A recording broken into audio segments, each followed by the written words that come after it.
Buenos días, es el 1 de abril de 2022 en la ciudad de Madrid y son aproximadamente las 10 de la mañana.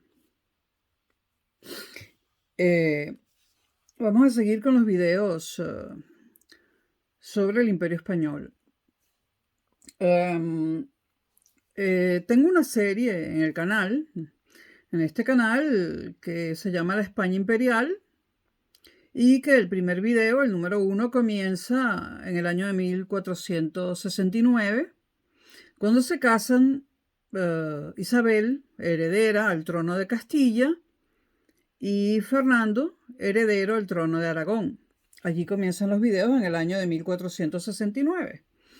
En el siglo XV, cuando se casan, repito, Isabel, heredera del trono de Castilla, y Fernando, heredero del trono de Aragón. Y bueno, estos videos llegan hasta el primer rey de la dinastía de los Borbones, que es Carlos V, que es Felipe V, perdón.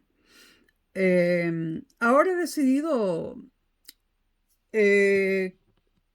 reforzar los videos sobre los Borbones y cambiar el nombre de la serie a partir de la entrada de los Borbones en la monarquía española, ¿no? Esta serie será sobre los Borbones, pero es la continuación de la serie anterior, de la España Imperial. Cronológicamente es la anterior.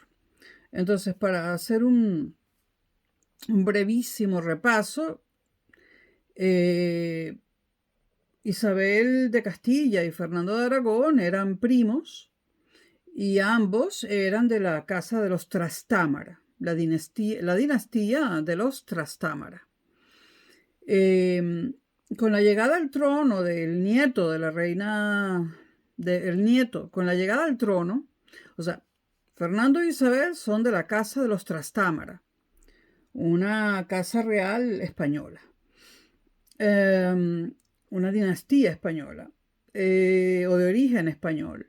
Con la llegada al trono del nieto de los reyes católicos, Carlos I de España, Carlos V de Alemania, con la llegada al trono, repito, de Carlos I de España, entra a gobernar en España la dinastía de los Austrias. Carlos I era hijo, esto está en los videos de la España Imperial, hijo de Juana I de Castilla, hija de los reyes católicos, y de Felipe el Hermoso, que pasó a la historia como Felipe el Hermoso y en la historia de España ha quedado como Felipe I, aunque el rey no era él sino ella, es decir, Juana I de Castilla, que pasa a la historia como Juana la Loca. Todos estos videos que hablan sobre qué pasó allí, ¿no? ¿Qué pasó allí con Juana, Felipe el Hermoso y Fernando el Católico, que sobrevivió durante algunos años a Isabel? Esto está explicado en los videos de la España Imperial. Entonces, retomando, Isabel y Fernando, los reyes católicos, eran de la casa Trastámara. Y con su nieto, Carlos I, entra a gobernar en España la casa de Austrias. Pero Carlos I, si bien era un 50% de la casa de Austria, Carlos I era el nieto de los reyes católicos. O sea que en realidad también era español, ¿no? También era español y era mitad y mitad. Mitad Trastámara y mitad Casa de Austria. Pero se considera el primer rey de la Casa de Austria.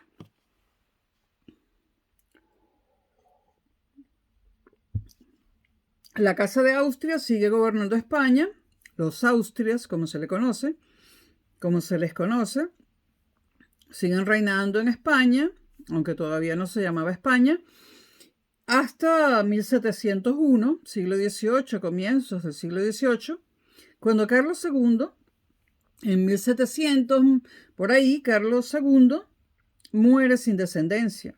Esto también está explicado en los videos de la serie La España Imperial. Carlos II muere sin descendencia y tiene que escoger entre tres sucesores a su sucesor, valga la redundancia. Estos tres sucesores, uno era portugués, el otro era el archiduque Carlos, y el otro, el archiduque Carlos de Austria, y el otro era Felipe d'Anjou, un Borbón. Carlos II cambia de opinión en varias oportunidades, pero en su último testamento, un testamento que ha sido analizado por muchos historiadores, hay un libro específico sobre el último testamento de Carlos II, que es el testamento donde nombra sucesor a Felipe d'Anjou, Felipe Duque d'Anjou de la Casa Borbón, es decir, donde nombra sucesor a un francés para la corona de España, para la corona de Castilla, que además gobernaba también Aragón y otros lugares de la península y fuera y de Europa.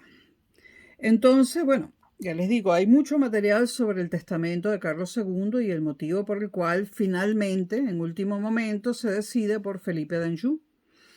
Bueno, la llegada de Felipe d'Anjou, convertido en Felipe V, a España, inaugura la época de los Borbones. La época de los Borbones, por tanto, comienza en 1701, pero principios totalmente del siglo XVIII, y se extiende hasta hoy en día. Hoy en día gobierna Felipe VI, también un Borbón, mitad griego, pero un Borbón. Es decir, que la Casa de los Borbones gobierna España durante todo el siglo XVIII, todo el siglo XIX, todo el siglo XX, exceptuando, bueno, todo el siglo XIX, exceptuando finales del siglo XIX, cuando tenemos la Primera República Española, que duró poco, y de la cual hablaremos cuando cuando lleguemos allí hablaremos de la Primera República Española, a finales del siglo XIX.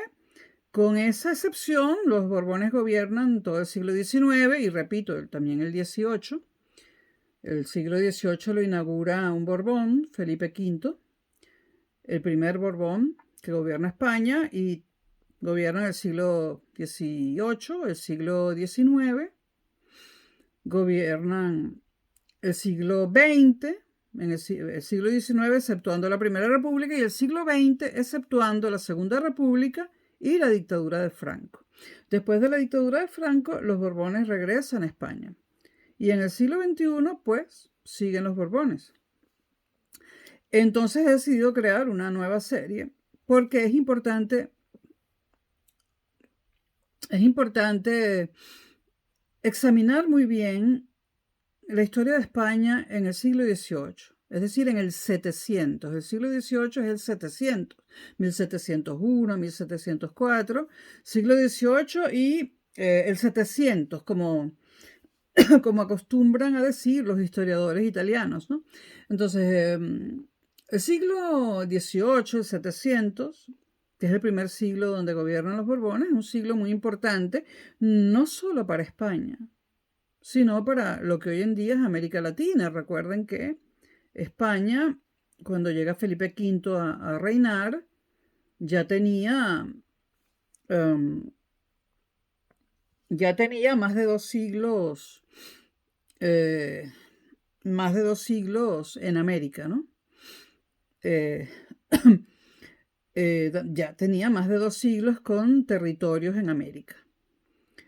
La llegada de los Borbones, y es difícil aquí no, no decir nada en tono personal, ¿no? Aunque trataré de no decir nada en tono personal, trataré de ser objetiva. Es muy difícil aquí, cuando llegan los Borbones a España, no decir nada en tono personal. ¿Por qué? Bueno, a mí me toca en todos los sentidos esto de los Borbones. Me toca como latinoamericana, como venezolana. Y además Simón Bolívar se rebela contra los Borbones. Y me toca como española por ser hija de españoles. O sea, los Borbones fueron... Los Borbones, o sea, los Borbones fueron... estoy buscando la palabra para no molestar a nadie, pero los Borbones fueron una tragedia para España, porque bajo su dominio España dejó de ser un imperio y lo perdió todo, comenzando por todos los territorios que tenía en Europa, los pierde todos. Es lo primero que pierde. Y finalmente también pierde todos los territorios americanos. Y la península es asolada por varias guerras civiles, aunque la historia de la península ibérica está llena de guerras civiles, ¿no? Y la historia de España, de lo que hoy llamamos España, está llena de guerras civiles. Ha habido muchas guerras civiles, pero durante el reinado de los Borbones quizás fueron más cruentas, más destructivas, y el balance que se puede hacer de los Borbones, sin contar el siglo XXI y sin contar finales del XX, porque la monarquía a finales del XX y después de la muerte de Franco se convirtió en una monarquía parlamentaria. Pero mientras hubo monarquía absoluta y esta estuvo en manos de los Borbones, pues no le fue muy bien a España, ni en la península, ni con respecto a sus territorios en América. Y al principio, antes de que América, la que hoy en día es América Latina, se independizase, pues los Borbones cambiaron sus políticas, cambiaron las políticas de España hacia los territorios americanos, lo cual precipitó las guerras de independencia. Los Borbones fueron rapaces, y hay que decirlo, y ambiciosos en extremo, y pretendían de sus territorios en América obtener todas las riquezas y no dejar nada en América para quienes vivían allí. Y allí vivían los españoles americanos, que son los que se rebelan y finalmente logran en el siglo XIX, en el primer tercio del siglo XIX, la independencia de los países, de los diversos países americanos. No todos al mismo tiempo, pero más o menos en un primer tercio del siglo XIX ocurre la independencia de todas las colonias americanas, de España. La independencia de los Estados Unidos fue anterior. Entonces, llegan los Borbones a España. El siglo XVIII, generalmente el siglo XVIII español, se considera que va desde 1700 hasta 1808. Recuerden que es historia, no es matemáticas, ¿no? Y así como en los videos sobre el siglo XX y el siglo XIX, que no están en la serie de la España imperial, son videos sobre el mundo entero, sobre historia universal, no española.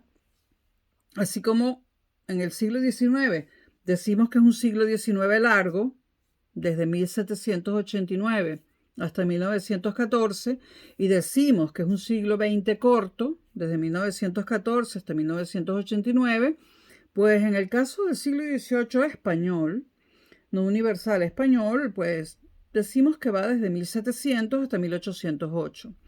¿Qué pasa en 1700? Pues se inicia una nueva dinastía en España, que es la nueva dinastía borbónica, con Felipe V.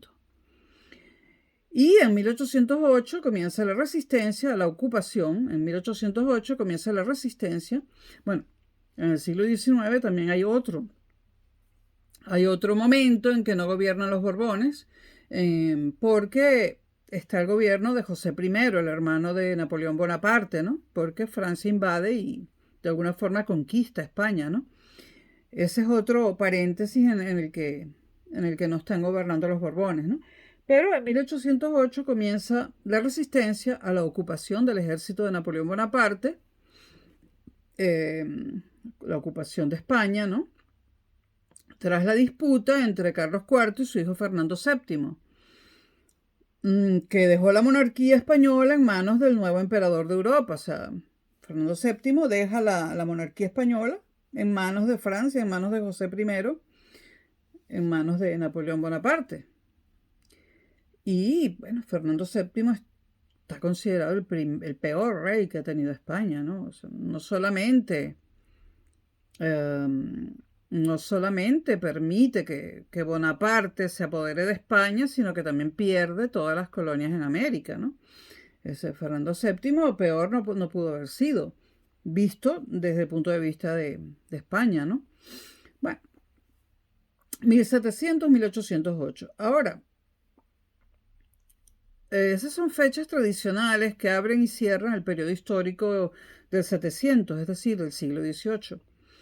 Pero las transformaciones en la economía, en el gobierno, en las ideas, venían dándose con anterioridad a 1700. Y hay continuidades en los años finales del siglo XVIII y principios del XIX, o sea, al final del siglo XVIII, del 700. Se podría hablar de un periodo que se podría, por ejemplo, para hacer cronologías distintas a la que voy a hacer yo. Se podría, por ejemplo, hablar de un periodo que comenzara a mediados del 17 y se prolongara hasta 1780, porque allí también hay acontecimientos históricos que podrían delimitar un periodo histórico, valga la redundancia, o de otro que se iniciara con la crisis del antiguo régimen, la revolución de 1789 en Francia y la primera revolución industrial en Inglaterra y llegara hasta bien entrado el siglo XIX. Esa podría ser otra forma de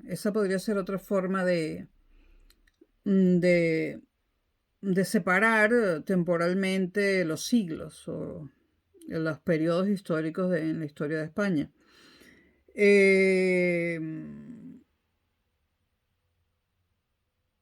De todos modos, hay intereses en España y Europa para mantener la personalidad en cierto modo diferenciada del siglo XVIII. El siglo XVIII es muy especial, ¿no?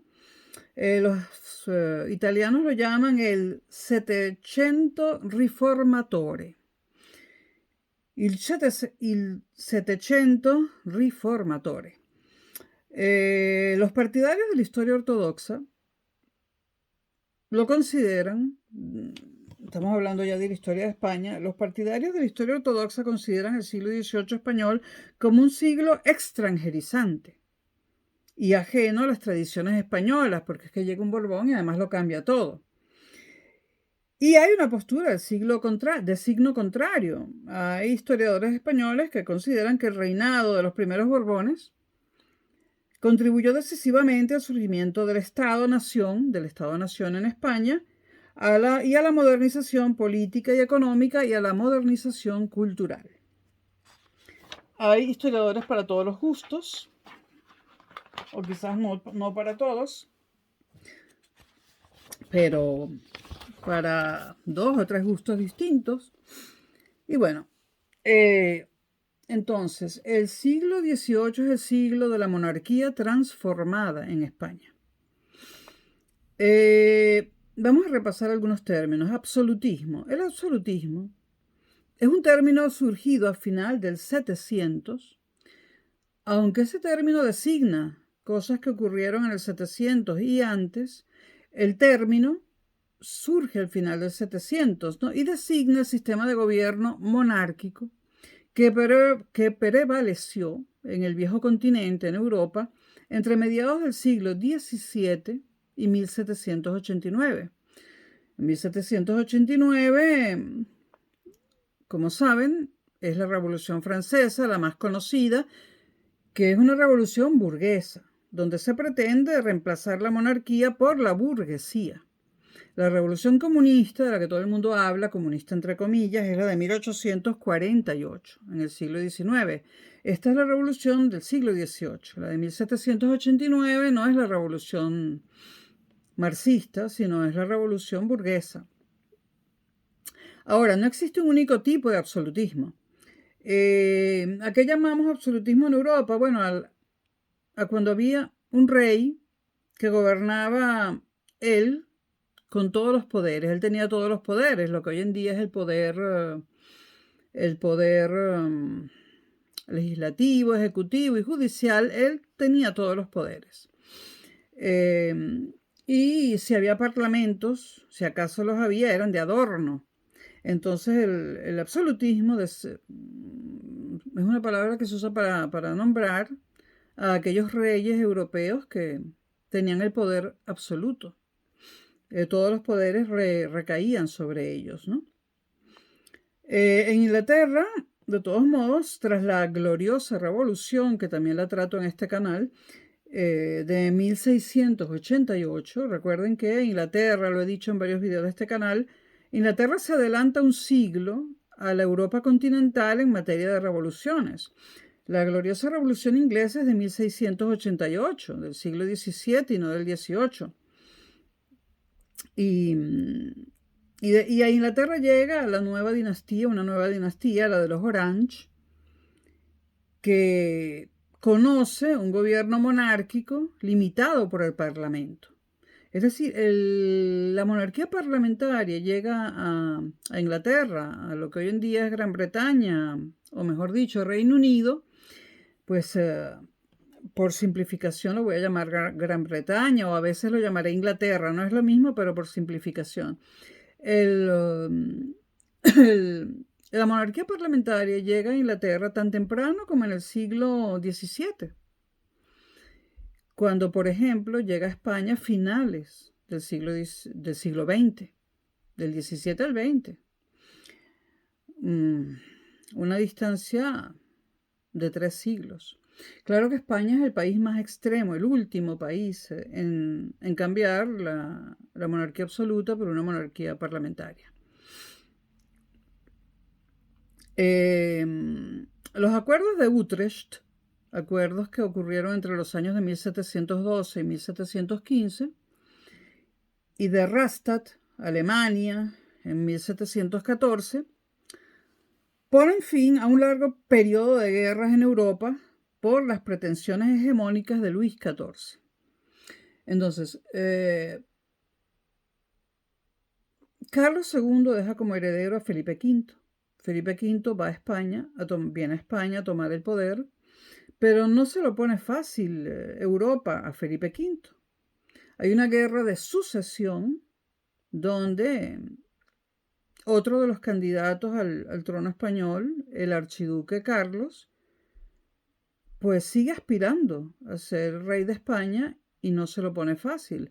Entonces hay una guerra de sucesión a nivel europeo. A nivel europeo, aunque Felipe V está en el trono español, pero en medio de una guerra, hay una guerra de sucesión donde se están peleando por el trono español Felipe V, de la Casa de los Borbones, Francia, y el archiduque Carlos, de la Casa Austriaca.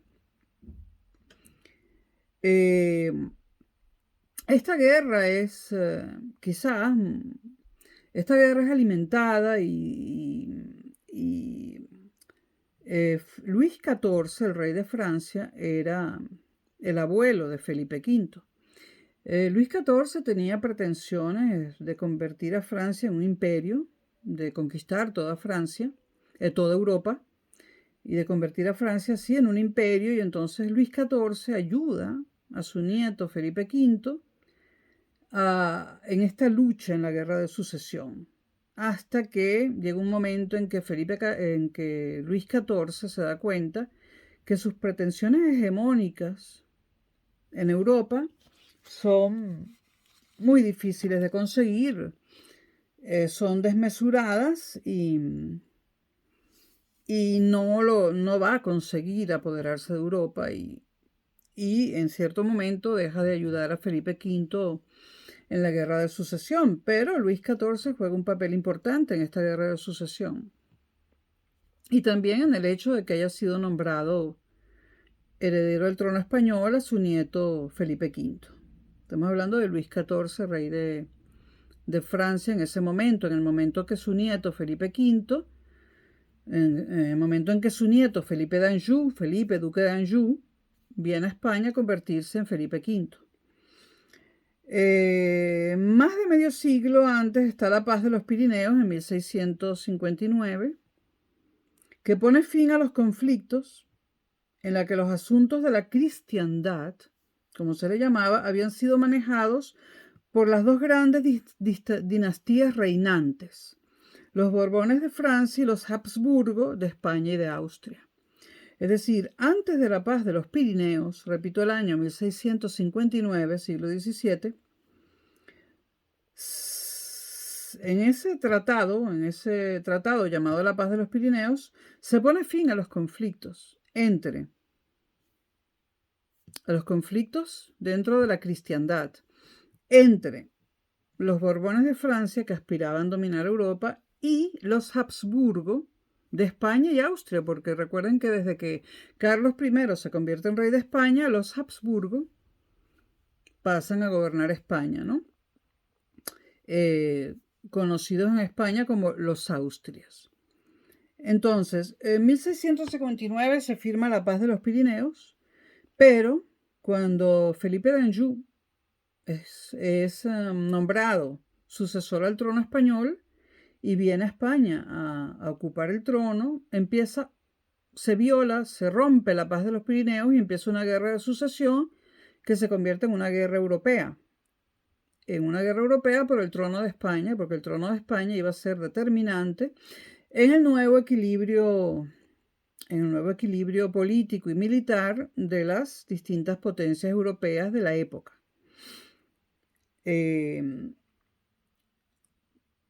los últimos años de Felipe IV, que era un Austria, y durante el reinado de Carlos II, España perdió varias islas del Caribe y diversos enclaves en el continente americano. Estamos yendo hacia atrás, un poquito antes de que llegue Felipe V al trono español. En los reinados de Carlos II, su antecesor, y el antecesor de Felipe IV. En los últimos años de Felipe IV, que era un Austrias, y de Carlos II, el último Austrias, España pierde varias islas del Caribe y diversos enclaves en el continente americano, repito, que pronto serán aprovechados por la piratería y el comercio de los ingleses, holandeses y franceses. Por eso esas islas del Caribe, algunas hablan inglés, otras hablan francés, algunas todavía no se han independizado, aunque les va mejor, creo, que de lo que le va, por ejemplo, a Haití, que es independiente, ¿no? Y que comparte isla con República Dominicana. Bueno, los holandeses, franceses e ingleses hacen de las suyas con la piratería y el comercio en estas islas del Caribe. Y también los comerciantes angloamericanos, es decir, los comerciantes ingleses y norteamericanos, ¿no? Ellos suministran, por ejemplo, le suministraban a Jamaica esclavos. Es decir, los comerciantes angloamericanos eran los que le proporcionaban, los que le vendían los esclavos a Jamaica y les vendían también mercancía a la América española. Y deterioraron de manera creciente el monopolio de Sevilla. Del monopolio de Sevilla he hablado en los videos de la España Imperial. En Sevilla había una casa comercial donde llegaban todas las riquezas de América y allí se centralizaba todo. Pues la actividad de los angloamericanos en cuanto a comercio, tráfico de esclavos, etcétera, pues reducen las ganancias de la Casa de Sevilla, ¿no? Y también las actividades comerciales y las actividades de piratería de ingleses, holandeses y franceses. El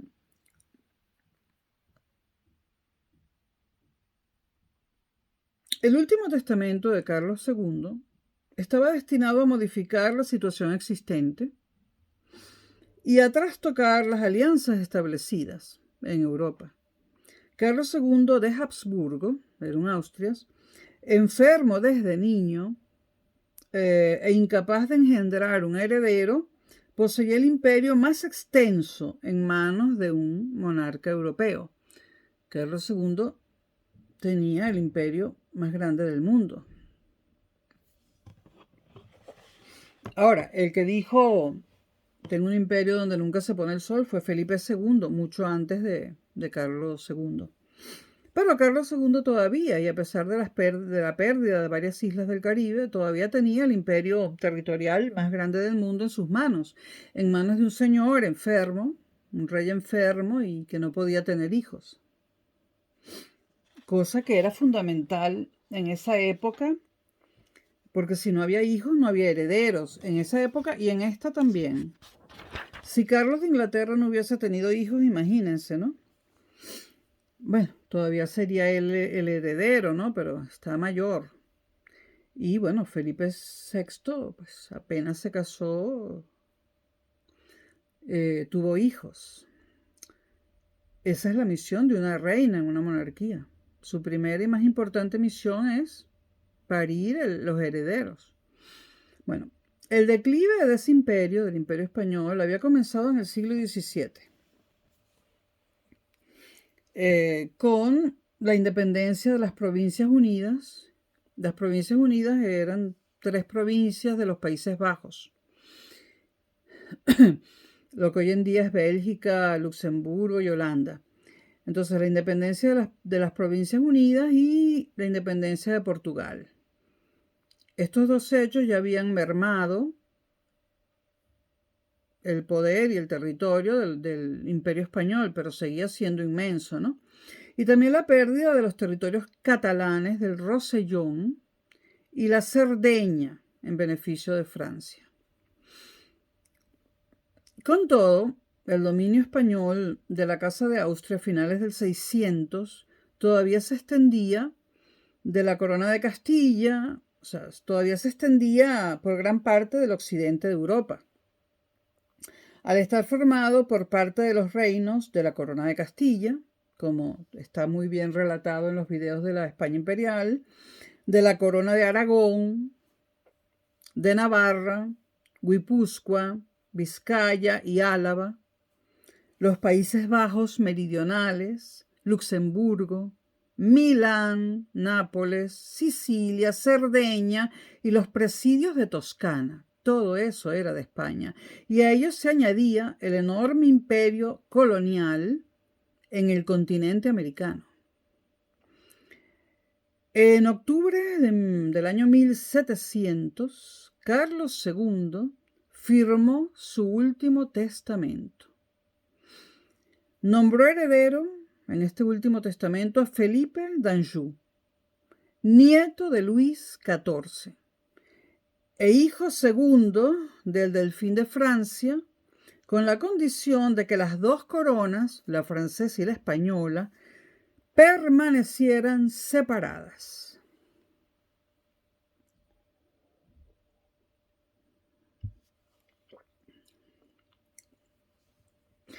El rey Sol, como se le llamaba a Luis XIV, aceptó el testamento, es decir, aceptó el hecho de que su nieto fuese rey de España y de no pretender unir las coronas de Francia y España en una sola. A Luis XIV se le llamaba Rey Sol porque tenía en Versalles tenía unos salones con muchas alusiones al sol, ¿no? Y por eso se le llamaba Rey Sol. Poco después de la llegada de Felipe a Madrid, de Felipe d'Anjou a Madrid a ocupar el trono de España a principios de 1701, estallaron los primeros combates sin una declaración formal de guerra. Los primeros combates por la sucesión, sin declaración formal de guerra. El temor a la alianza entre España y Francia, e incluso el temor a la unión de las dos coronas, el temor del resto de Europa a que Francia y España se unieran en una sola corona, trajo un conflicto que el rey de Francia no tuvo interés en evitar. Quizás una declaración de Luis XIV diciendo que jamás pretendería una unión entre España y Francia hubiese sido importante para evitar el conflicto, pero Luis XIV no quería evitar este conflicto. Porque muy pronto y en contra del testamento de Carlos II, que estipulaba que las coronas de España y Francia tenían que permanecer separadas, Luis XIV reconoce a Felipe V, sus eventuales derechos a la sucesión del trono de Francia. Es decir, el testamento de Carlos II no lo cumple Luis XIV, a pesar de que dijo que sí, que lo iba a cumplir. Una vez que su nieto está en el trono español, él le reconoce los derechos como heredero al trono de Francia, lo cual podría provocar en un futuro la unión de las dos coronas. Felipe V mantuvo al principio la continuidad con el gobierno la continuidad con el sistema de gobierno de los Austrias. En la monarquía española, hasta ese momento, el rey ejercía con consejo, es decir, preguntaba, tomaba en cuenta las opiniones por ejemplo, de las Cortes de Aragón, las Cortes de Cataluña y las de Valencia. Entonces el rey ejercía con consejo el poder de gobierno concentrado en su persona, hasta ese momento, hasta el reinado de Carlos II, sin separación entre los aspectos jurídicos, legislativos y ejecutivos, pero pedía consejo. Y en este sentido, tenía todos los siguientes consejos. Los Austrias habían creado todos los siguientes consejos: el Consejo de Estado, el Consejo de Castilla, la Cámara de Castilla, el Consejo de Guerra, el Consejo de Inquisición, el Consejo de Hacienda, el Consejo de Órdenes, el Consejo de Cruzada, el Consejo de Indias, el Consejo de Aragón, el Consejo de Italia y el Consejo de Flandes. Todos estos consejos lo habían creado los Austrias. Y, valga la redundancia, se le pedía consejo y opinión a los consejos y también a las Cortes de Aragón, Valencia y Cataluña, como bien se explica en los videos de la España imperial. Los parlamentos, los de Aragón, Valencia y Cataluña, tenían los tres estamentos típicos de la Edad Moderna: la nobleza, arriba, el clero y las ciudades, un estamento que se llamaba ciudades.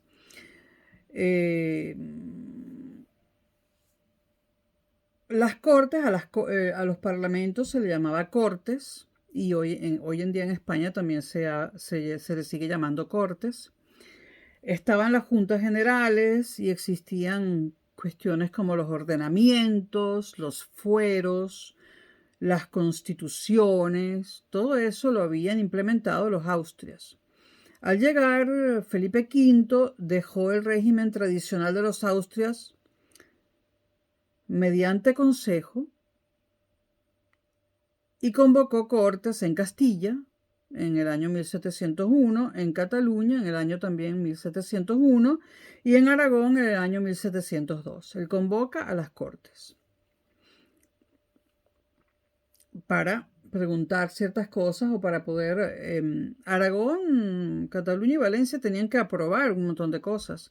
Las cortes las aprobaban y si no las aprobaban el rey no podía ejecutar esas cosas. Solo lo podía hacer en Castilla, ¿no? Él convoca a las cortes porque está llegando y todavía existen, ¿no? Bueno, él convoca a las cortes, pero en poco tiempo, las cortes de Castilla, Cataluña y Aragón, en poco tiempo se inicia la guerra. Y hubo que cambiar las cosas.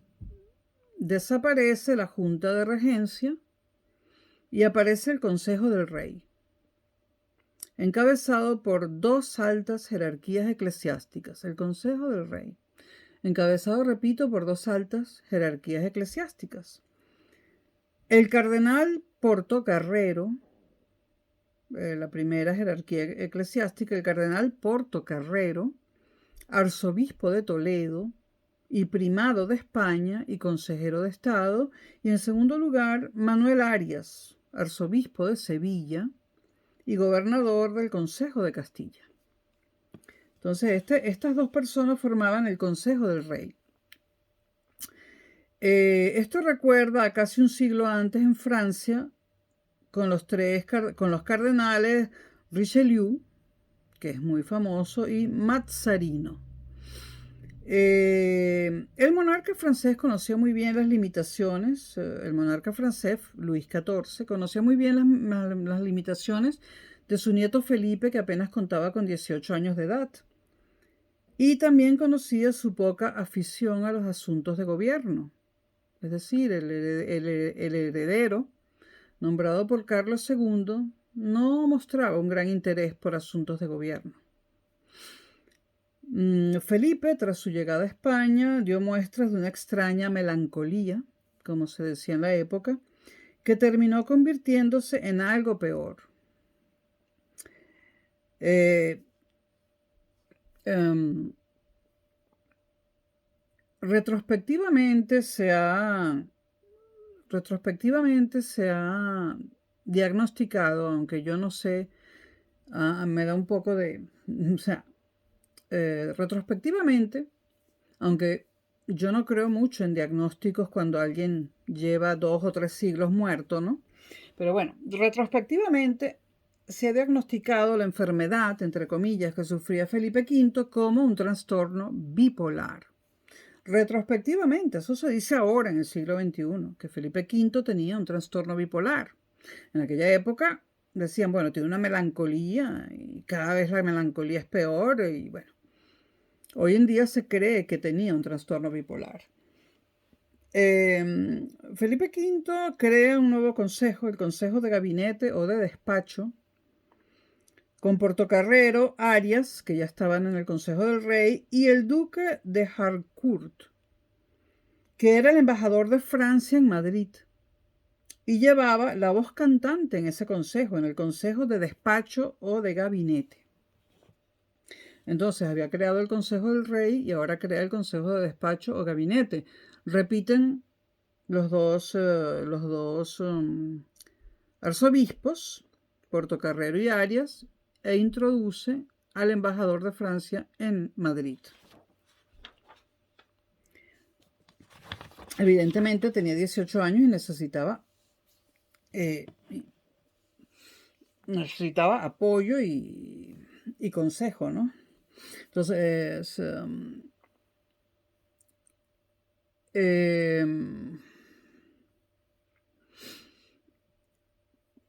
mientras tanto se desarrolla la guerra por la sucesión. Él está en la corte, pero hay guerra. Es decir, su posición como rey de España peligra, ¿no?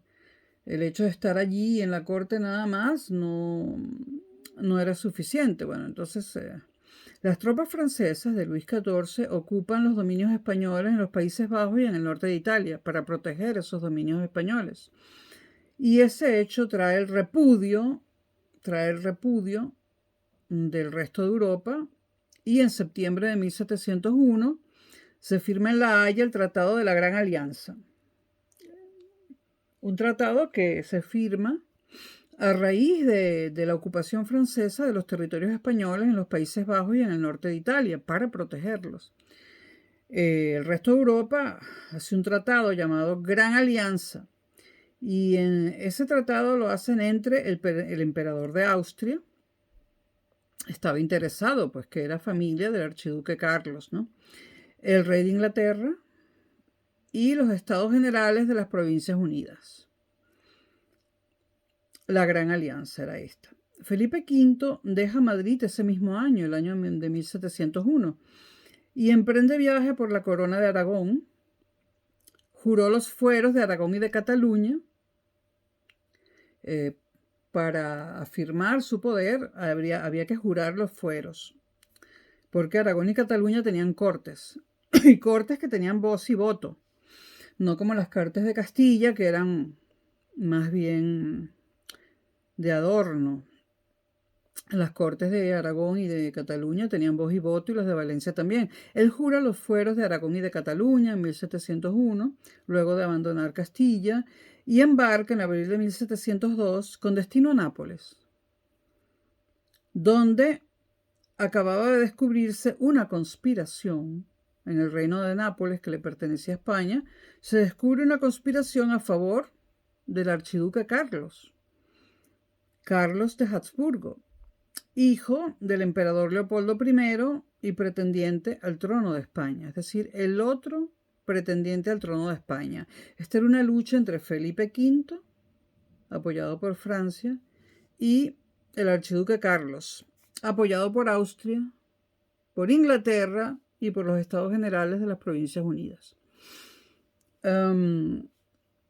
Felipe V va personalmente a Nápoles cuando se descubre una conspiración a favor del archiduque Carlos en ese reino español. Al mes de la llegada de Felipe V al puerto de Nápoles, Inglaterra, las Provincias Unidas y el Imperio austriaco declararon formalmente la guerra a Francia y España. Declaración de guerras. El asiento de negros. Sobre el asiento de negros doy toda una explicación en los últimos videos de la España imperial. El asiento de negros pasó en 1701 a manos de una compañía francesa. De esto, de lo que es el asiento de negros y todo eso, se habla en los videos de la España imperial, en los últimos. Los barcos franceses son enviados para la protección de la Nueva España, hoy México. Hoy México y parte de Estados Unidos, que se lo robó a México, ¿no? Entonces, Luis XIV envía barcos franceses para proteger a la Nueva España. Y estos barcos comenzaron a comerciar más allá de lo permitido por su nieto Felipe V. En diciembre de 1701, un contingente francés puso pie en la costa norte mexicana, dispuesto a colonizar las tierras de dominio español en el suroeste del Mississippi. Es decir, que el rey Sol, Luis XIV, por un lado apoyaba a Felipe V como rey de España porque era su nieto, pero por otro lado estaba metiendo las narices, digamos, en las propiedades españolas en América, cosa que su nieto no quería, ¿no? Entonces, repito, en diciembre de 1701, un contingente francés pone pie en las costas norte de México, dispuesto a colonizar las tierras de dominio español en el suroeste del Mississippi, cosa que Felipe V no había autorizado. En 1703, Portugal se unió a la alianza contra los Borbones. ¿Por qué Portugal se une a la alianza contra los Borbones? Bueno, primero porque estaba muy influido por Inglaterra. Y en segundo lugar, porque él también había tenido un pretendiente él había tenido también un candidato, el tercer candidato, que pretendía la corona española y no le fue dada a Portugal, sino a Francia, a Felipe d'Anjou, ¿no? Entonces, en 1703, Portugal se une a la alianza contra los Borbones, se une a Inglaterra. La guerra de sucesión española, esta es la guerra de sucesión más importante que hubo en España. Hubo otras. Hubo una guerra de sucesión que está explicada en los videos de la España imperial. Hubo una guerra de sucesión importante cuando Isabel, posteriormente Isabel la Católica, se apoderó del reino de Castilla. La Beltraneja, Juana la Beltraneja, también pretendía ser reina de Castilla y ahí hubo una guerra de sucesión que está explicada en los videos de la España imperial. Ahora, esta guerra de sucesión entre Felipe V y el archiduque Carlos es la que se suele llamar la guerra de sucesión. La guerra de sucesión más importante en la historia de España. Esta guerra de sucesión española toma entonces no solo una dimensión europea, sino también americana. El Consejo de Gabinete o de Despacho, el último consejo que crea Felipe V, siguió a Felipe V en su marcha fuera de España. O sea, los arzobispos y el embajador de Francia en España fueron con Felipe V a Nápoles. No todos los miembros del gabinete de despacho, pero una parte, ¿no? Y en Madrid el cardenal Portocarrero quedó al frente de una junta de gobierno recién creada a principios de 1702, una junta de gobierno temporal, mientras Felipe V estaba fuera de España, fuera de la península ibérica, pero seguía estando en el Imperio Español, puesto que estaba en Nápoles, que era un reino español. El reino de Nápoles le pertenecía a España.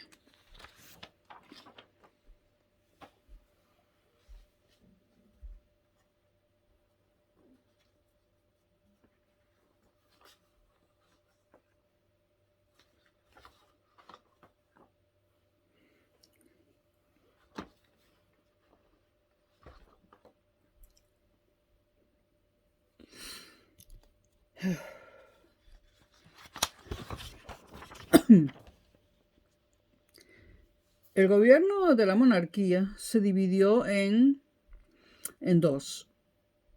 En primer lugar, Felipe V y el consejo de despacho que iba con él, que viajaba con él. Y en segundo lugar, la Junta de Gobierno en Madrid. Pero en realidad el poder se ejercía desde Versalles. Realmente el poder lo estaba ejerciendo su abuelo, el rey Sol, Luis XIV.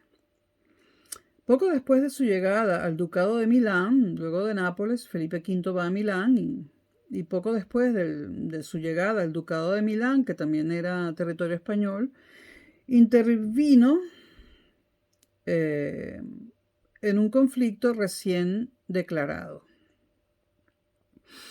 En previsión de un ataque a Cádiz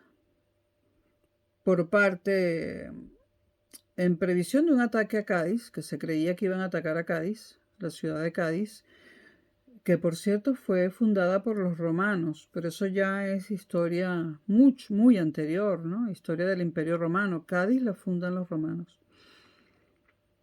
Pero es más complicada la historia de la fundación de Cádiz y es muy interesante, pero esto es en otro tipo de video. Entonces, en previsión de un ataque a Cádiz, una parte de la armada de Luis XIV se dirige a las costas occidentales andaluzas para proteger Cádiz. Para hacer frente a la invasión procedente de Portugal, un contingente de soldados y oficiales franceses reforzó el ejército de Felipe V. Para dar una idea de cómo estaban los ejércitos, el ejército español tenía más de 20.000 soldados. El ejército del país más poderoso del planeta, 20.000 soldados. Pero el ejército francés tenía 300.000. Y Francia no tenía ni de lejos todo el territorio que tenía España. Pero España tenía unos 20.000 soldados frente a los 300.000 que tenía Francia. Un número muy exagerado de soldados tenía Francia para la época. Frente a los 100.000 que tenía Austria y frente a los 75.000 que tenía Gran Bretaña. España solo tenía 20.000 soldados. Bueno.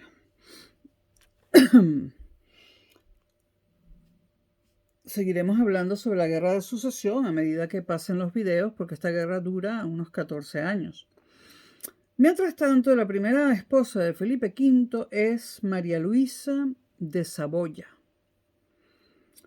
Y entonces, cuando Felipe V se casa con María Luisa de Saboya, ya cambiando un poco de tema, envían a España a Marianne de Tremoille. Marianne de Tremoille, como camarera mayor de la reina. ¿Quién era Marianne de Tremoille? Marianne de Tremoille era una aristócrata francesa que en ese momento tenía unos 60 años de edad, con una larga experiencia en la política cortesana, es decir, la política de la corte, de lo que sucedía en la corte. Viuda 2 veces y sin hijos, y se le conocía como la princesa de los Ursinos. Marianne Tremoille, la princesa de los Ursinos. Conocía muy bien la corte de Madrid debido a su primer matrimonio con un grande de España. De los grandes de España se habló también al final de los videos de la España imperial. Entonces se envía a la princesa de los Ursinos a Madrid para ser camarera mayor de María Luisa de Saboya, la primera esposa de Felipe V. Felipe V, según los anales de la época, presentaba un deseo sexual intenso, pero al mismo tiempo tenía un conflicto personal derivado de una extrema religiosidad y de su enfermedad mental, que retrospectivamente se dice que era el trastorno bipolar. En aquella época se la llamaba melancolía, hoy en día la llamaríamos depresión. Hoy en día la melancolía se le llama depresión.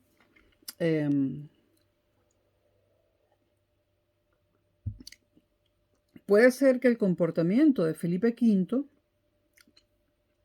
El comportamiento de Felipe V puede ser que se ajuste al comportamiento de los bipolares, ¿no? De los enfermos bipolares. Pero eso no indica necesariamente que haya sido bipolar, ¿no? Realmente dar un diagnóstico médico retrospectivamente a un cadáver que no sé ni dónde está, pues no es muy serio, ¿no? Pero siempre se ha hablado de esto, del intenso deseo sexual de Felipe V y que después de una gran actividad sexual, como era muy religioso, después de una intensa actividad sexual, le entraba la culpa, porque además tenía un gran deseo sexual, pero al mismo tiempo era muy religioso. Y entonces después de este periodo intenso de sexo, le venía la culpa. Esto es muy típico esto no solamente le ocurría a Felipe V, esto es muy típico del catolicismo, ¿no? La religión católica produce un nivel de culpa espantoso, ¿no? Y sobre todo de culpa sobre el sexo, incluso hoy en día, ¿no? Pero en aquella época era mucho peor, ¿no? Bueno, el primer confesor del rey se llamaba Guillermo d'Aubenton y era un jesuita muy intrigante, según recogen los anales de la época, ¿no? En un momento dado, Guillermo d'Aubenton fue reemplazado por Pierre Gabinet como confesor del rey, que también era jesuita, pero era más culto y discreto. La princesa de los Ursinos, Marianne de Tremoille, llega a Madrid en 1702 y se queda en Madrid hasta la muerte de María Luisa de Saboya, la primera esposa de Felipe V. Hasta la muerte de María Luisa de Saboya y el segundo matrimonio del rey, que fue en 1704. Luego, cuando María Luisa de Saboya muere, la princesa de los Ursinos pierde el favor de los monarcas y tiene que abandonar Madrid. Felipe V, todavía en Italia, nombra a la reina...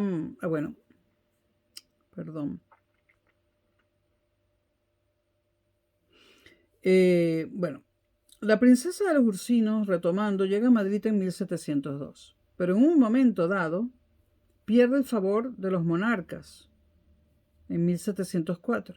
Por alguna intriga palaciega o alguna intriga cortesana, pierde el favor de los monarcas y tiene que irse de Madrid. Y Felipe V, que todavía está en Italia, nombra a la reina María Luisa, a su esposa, gobernador en Madrid, en sustitución de Portocarrero, que se había quedado en Madrid para ser el gobernador de la Junta de Gobierno, una junta temporal, mientras el rey, que era Felipe V, estaba ausente de Madrid y ausente de la península. A su regreso a Madrid, Felipe V disuelve la Junta de Gobierno, porque ya él está en Madrid, y remodela el Consejo de Despacho, incluyendo destacados aristócratas, todos ellos consejeros de Estado. Y se le encomendaron a este Consejo de Despacho el Consejo de Guerra y el Consejo de Hacienda. Es decir, que las funciones de este Consejo de Despacho se amplían. Y el hecho de incluir destacados aristócratas en el Consejo de Despacho lo hace Felipe V como una muestra, una deferencia hacia los aristócratas castellanos, que estaban un poco molestos por tener un rey francés. Al incluir aristócratas en la Junta de Despacho, en el Consejo de Despacho, muestra como un aprecio hacia estos aristócratas castellanos. Lo que buscaba Felipe V era ser aceptado por todos los castellanos como rey de España. Las decisiones más importantes comenzaron a tomarse en una junta integrada solo por el rey, la reina, María Luisa de Saboya, la princesa de los Ursinos, mientras mantenía el favor de los reyes, ¿no? Y más tarde Jan Orry. Jan Orry, O-R-R-Y. Jan Orry es un personaje que va a estar siempre por allí durante el reinado de Felipe V. Y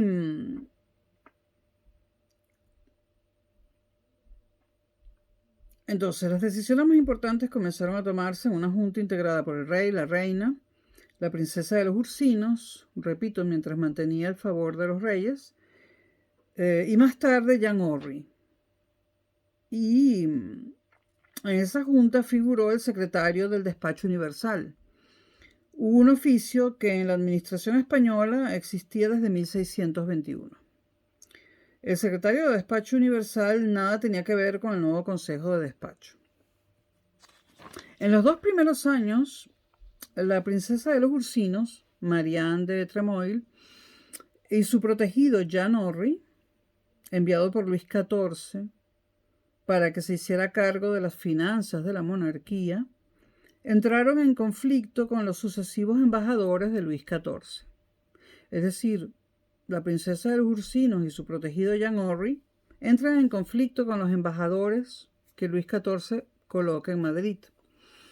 Entonces, en un momento dado, en 1704, la princesa de los Ursinos, que lo comentaba yo anteriormente, cae momentáneamente en desgracia ante el rey Sol y 1704, repito, se ve obligada a abandonar la corte de Madrid en compañía de su protegido Orry, Jan Orry, pero pronto recobra la confianza de Luis XIV y en agosto de 1705 regresó a Madrid con más poder que antes. Contaba ahora con el apoyo del nuevo embajador de Francia, Michel Amelot.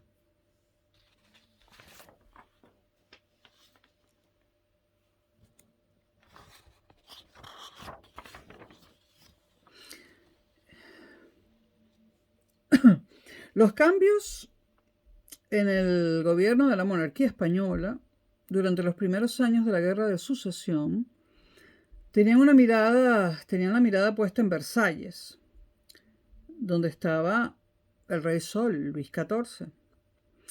Luis XIV quería hacer visible al rey y dejar de tenerlo enclaustrado en las dependencias de los grandes.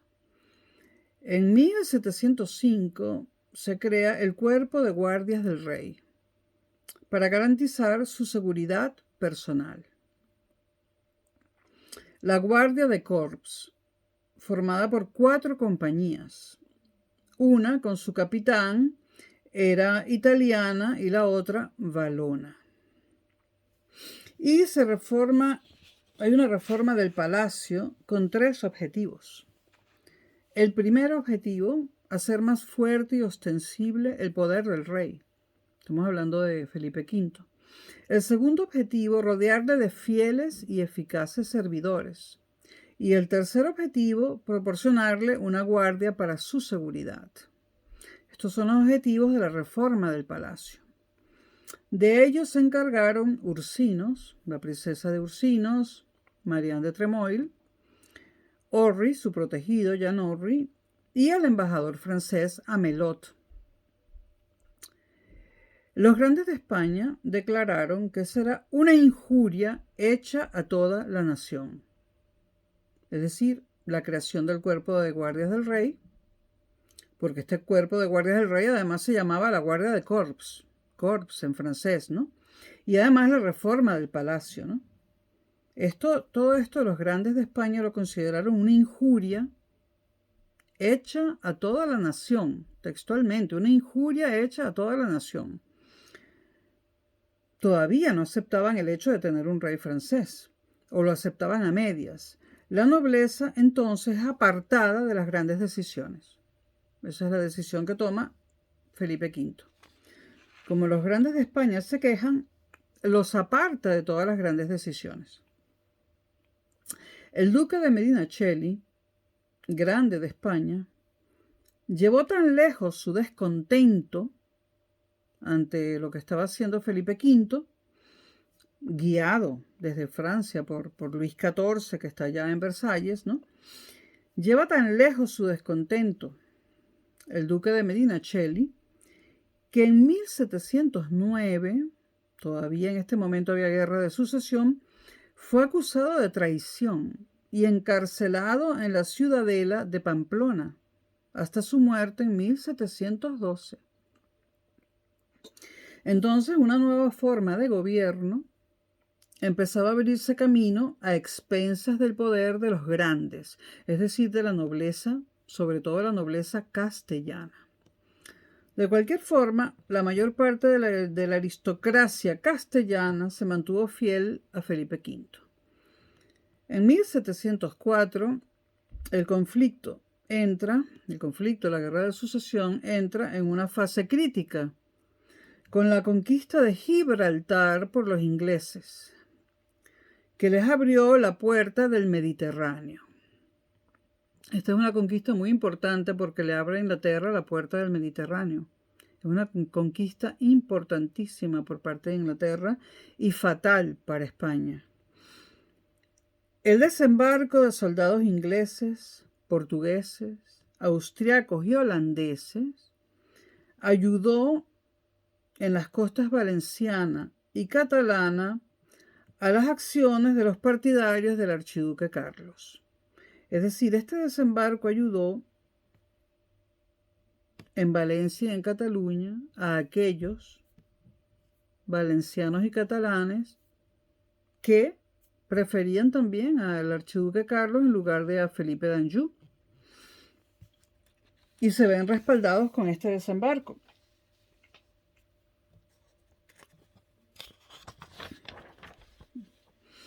En 1705 y 1706 la rebelión se extiende por toda la corona de Aragón.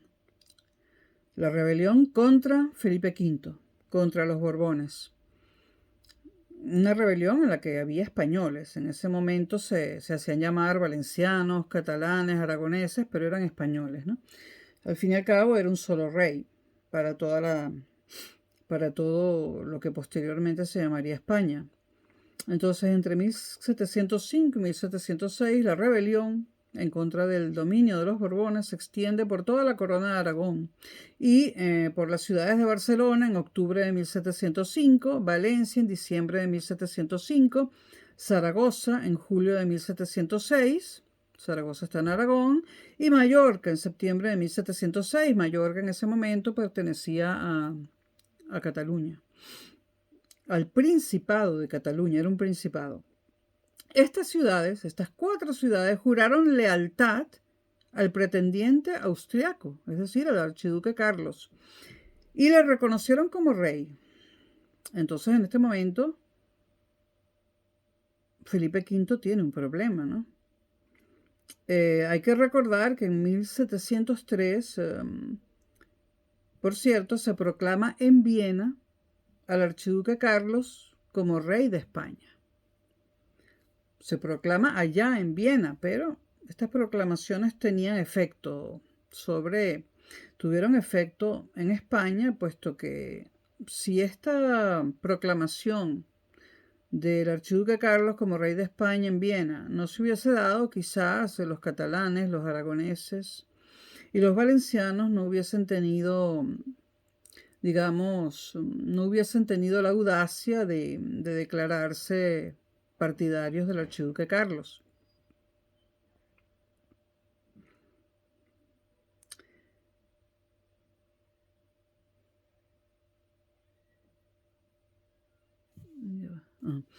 Bueno, en el Principado de Cataluña,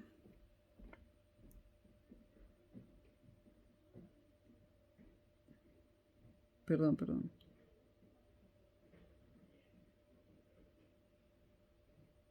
Bueno, en el Principado de Cataluña existía una burguesía de negocios de la ciudad de Barcelona. Esta burguesía de negocios había obtenido un trato ventajoso durante la monarquía de Carlos II. Esto es para entender un poco por qué se revela Barcelona, la ciudad de Barcelona, es decir, Cataluña.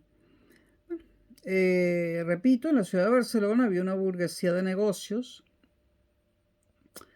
que obtuvo un trato ventajoso durante la monarquía de Carlos II y sacó provecho con Felipe V en las Cortes de 1702, cuando él juró los fueros. Pero querían la liberalización y desgravación de la actividad mercantil. En este sentido, hoy en día, en el siglo XXI y finales del XX, mucha gente se escandalizaría porque diría, bueno, es que no había economía de mercado. Pues no, para nada.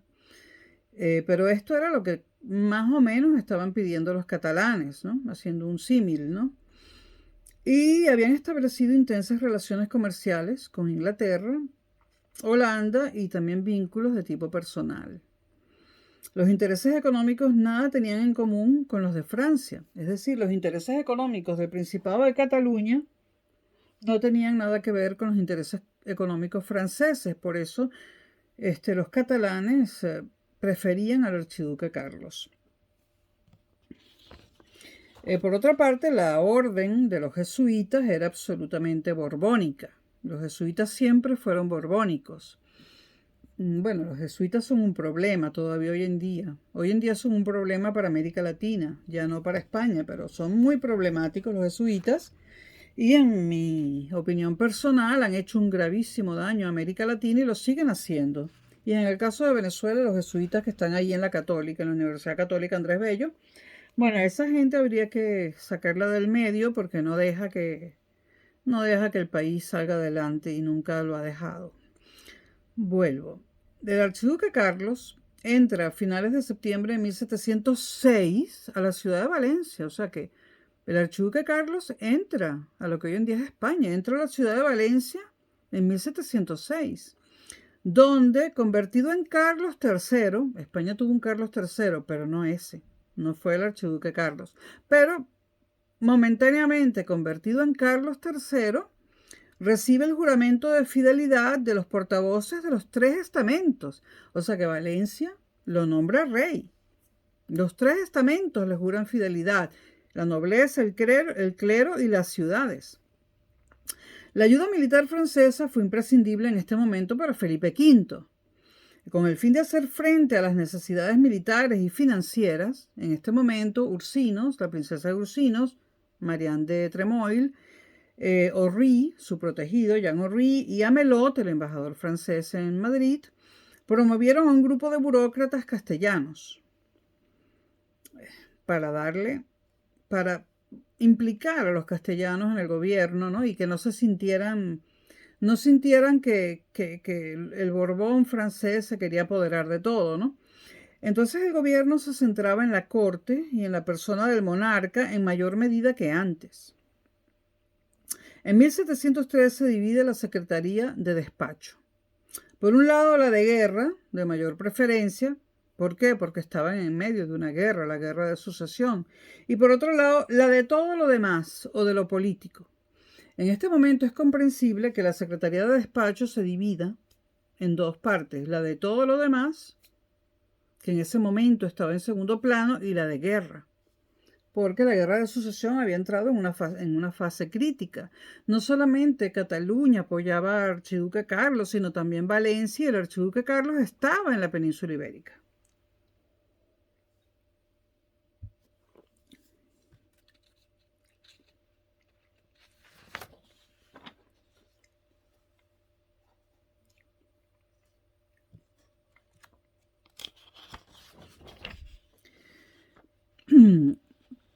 Bueno, Manuel Colonna Escolana,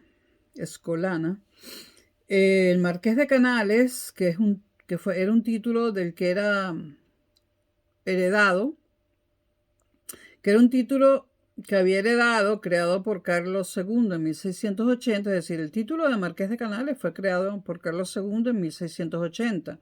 Esto es muy habitual en los reyes, crear títulos, ¿no? Y se le había dado, se había nombrado a Manuel Coloma Escolana como Marqués de Canales. Este señor es nombrado primer secretario del Despacho Universal con especial dedicación a los asuntos de guerra. Y crea en 1703 el Marqués de Canales, con la ayuda de Jean Orry, la Tesorería Mayor de la Guerra. Necesita España una tesorería de la guerra para defender, o la necesitan los Borbones, o la necesita Felipe V, ese Borbón, ¿no? Para poder defenderse del otro bando, del bando del archiduque Carlos. Esta creación de títulos es habitual. Juan Carlos I creó también títulos cuando se casó su hija Elena con Marie Chalar, que hoy en día están divorciados, pues creó el título de los duques de Lugo, que luego se los tuvo que quitar porque se divorciaron, y cuando se casó Cristina con Iñaki Urdangarín les dio el título de duques de Palma, de Mallorca, de Palma, título que también les quitó, en este caso no se los quitó Juan Carlos I, sino su hijo Felipe VI, le arrebató a su hermana Cristina y a su marido el título de duques de Palma, se los quitó debido a los escándalos de corrupción.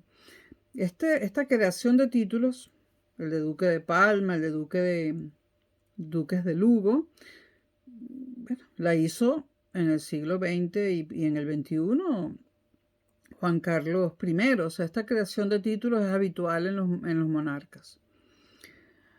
El Marqués de Canales cae en desgracia con la mala marcha de la guerra, tras la pérdida de Gibraltar y también con el problema del aprovisionamiento del ejército. Y en julio de 1705 toma el relevo José Martínez de Grimaldo, a propuesta de Amelot, que era el embajador francés en Madrid.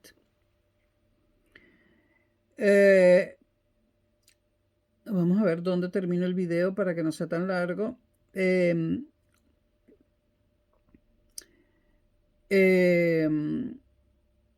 Entonces, repito, en julio de 1705,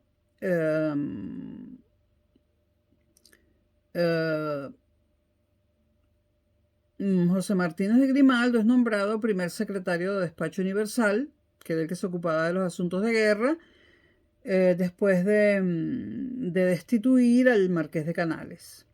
Grimaldo, el nuevo secretario del Despacho Universal, supo ganarse hasta 1726, desde 1705 hasta 1726, durante 21 años, supo ganarse el aprecio y la confianza de Felipe V. El Consejo de la Corona de Aragón se extinguió en 1707 como castigo a la rebeldía, junto con la abolición de los fueros de Valencia y Aragón, tras la reconquista de esos reinos. Es decir, Valencia y Aragón, que siempre contaron con cortes que incluso podían negarle al rey fondos, dinero, para cualquier cosa que el rey les solicitara. Si bien en Castilla, hasta ese momento, y bajo el reinado de los Austrias, el rey podía, en Castilla, dedicar el dinero que quisiese discrecionalmente a los asuntos que quisiese, no era así ni en Aragón, ni en Cataluña, ni en Valencia. Allí había cortes, es decir, parlamentos que podían negarle al rey el financiamiento. Pero el primer Borbón, Felipe V, elimina los fueros, es decir, los parlamentos de Valencia y Aragón,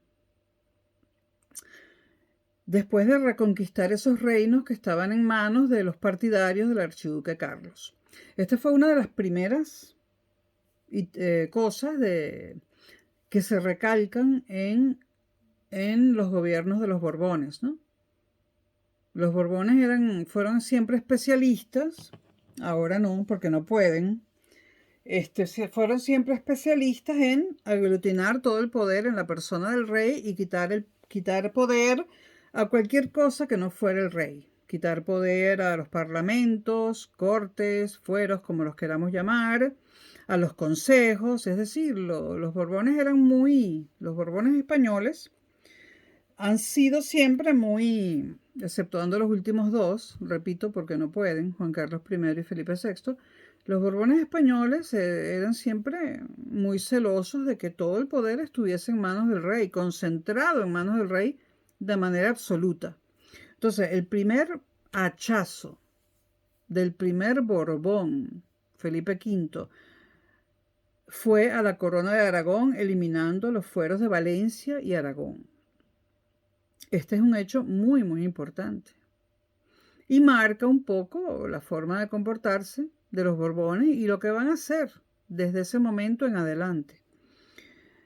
En 1709 el Consejo de Hacienda estaba en manos del Marqués de Campo Florido hasta finales de 1711, cuando consiguió hacerse con el arriendo de las Salinas de Andalucía. El Consejo de Castilla fue el único que quedó reforzado. A él se incorporaron los presidentes de las audiencias de Aragón y Valencia. Los incorporó al Consejo de Castilla, pero solo los presidentes de las audiencias. Algunos de los ministros y los asuntos del extinguido Consejo de Aragón. Es decir, algunos de los ministros y los principales representantes del Consejo de Aragón fueron incorporados al Consejo de Castilla. La jurisdicción militar pasó a convertirse en otra de las novedades de Felipe V. Ya los Borbones comienzan a colocar su impronta particular en los gobiernos españoles, de lo que posteriormente se llamaría España.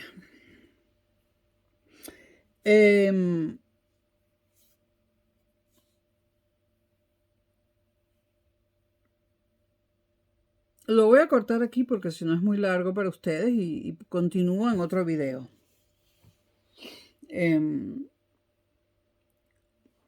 Habíamos terminado con que la jurisdicción militar pasa a convertirse en otra de las novedades de Felipe V. Bueno, nos vemos en el próximo video.